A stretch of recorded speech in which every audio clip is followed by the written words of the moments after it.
Good afternoon all student class 12th biology. आज मैं आप लोगों को जो चैप्टर हमारा पिछले में चल रहा है ह्यूमन हेल्थ एंड डिसीज़, उसी चैप्टर में आपको मैं अगला क्वेश्चन बता रहा हूं जो कि आपके 2019 के एग्ज़ाम में और 2020 के एग्ज़ाम में पूछा गया था। पहला क्वेश्चन है आपका, कैंसर पर टिप्पणी लिखिए। कैंसर पर टिप्पणी लिखिए मतलब सामान्य कोशिकाओं के अनियंत्रित अविभेदित, सामान्य कोशिकाओं के अनियंत्रित अविभेदित असामान्य तथा अत्यधिक समसूत्री विभाजन को कैंसर कहा जाता है। तो कैंसर की डिफिनीशन आप देख लीजिएगा, फिर से मैं इसको दोहरा रहा हूँ। मतलब सामान्य कोशिकाओं के अनियंत्रित अविभेदित असामान्य तथा अत्यधिक समसूत्री विभाजन को कैंसर कहा जाता है। कैंसर का अध्ययन ऑन्कोलॉजी, मतलब कैंसर का अध्ययन किस में आता है? ऑन्कोलॉजी में किया जाता है। ऑन्कोलॉजी में किया जाता है। कैंसर का अध्ययन ऑन्कोलॉजी में किया जाता है।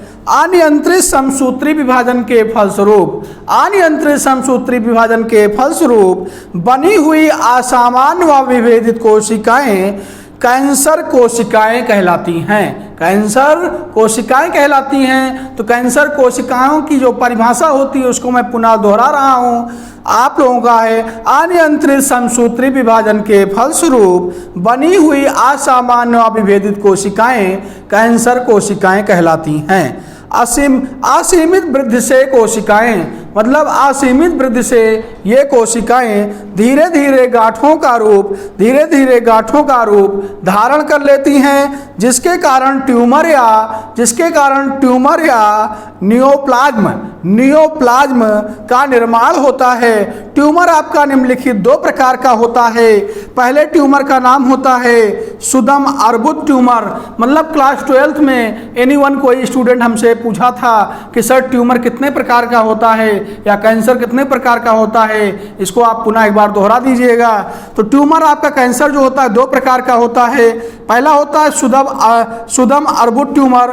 ये ट्यूमर धीरे धीरे बढ़ता है तथा शरीर के दूसरे भागों या आसपास के ऊतकों में नहीं फैलता है।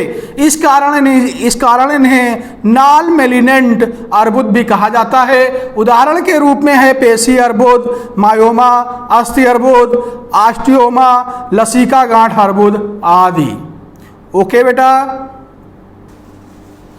हाँ बेटा, जो दूसरा आपका कैंसर का पार्ट है, मतलब हमने आपको बताया कि ट्यूमर दो प्रकार के होते हैं। पहले ट्यूमर के बारे में हमने आपको बता दिया। दूसरा ट्यूमर है आपका, मतलब उसको बोलते हैं दुर्दुम अर्बुद। मतलब पहला होता है सुदम अर्बुद, दूसरा होता है दुर्दुम अर्बुद। मतलब इसका मतलब इसकी उपस्थिति स्थल से कुछ कैंसरग्रस्त कोशिकाएं रुधिर और लिम्फोसाइट, मतलब लिम्फ से मिलकर शरीर के अन्य भागों में पहुंच जाती हैं तथा वहां पर अर्बुद उत्पन्न हो जाता है। ओके बेटा? तो कैंसर पर डिफिनीशन यही हुई। अगला मैं आपको बता रहा हूं बी संक्रमण पर टिप्पणी लिखिए। मतलब बी संक्रमण क्या है? बी संक्रमण किसे कहते हैं? इसकी परिभाषा क्या है? किसी स्थान से रासायनिक तथा भौतिक क्रियाओं द्वारा, किसी स्थान से भौतिक एवं रासायनिक क्रियाओं द्वारा जीवाणुओं को नष्ट करना बी संक्रमण कहलाता है। पुनः इसका मैं परिभाषा आपको दोहरा रहा हूं। किसी स्थान से रासायनिक तथा भौतिक क्रियाओं द्वारा जीवाणुओं को नष्ट करना बी संक्रमण कहलाता है। इस क्रिया का उपयोग शल्य चिकित्सा उपकरणों में, ऑपरेशन थिएटर में, शल्य चिकित्सालय में प्रयोग किए जाने वाले यंत्रों आदि को विसंक्रमित करने के लिए किया जाता है। इसके लिए ऊष्मा रसायन तथा छानने की विभिन्न विधियों को प्रयोग किया जाता है। शल्य चिकित्सा उपकरणों का विसंक्रमण ऑटोक्लेव अथवा प्रेशर कुकर, ऑटोक्लेव तथा प्रेशर कुकर में 110 से 120 डिग्री सेल्सियस ताप पर तथा 15 पाउंड दाब पर 15 मिनट तक रखकर करते हैं। ओके बेटा, थैंक यू। आज के वीडियो में हमने इस दो टॉपिक को हमने बताया आपको। अगले वीडियो में आपको मैं अगले टॉपिक को बताऊंगा।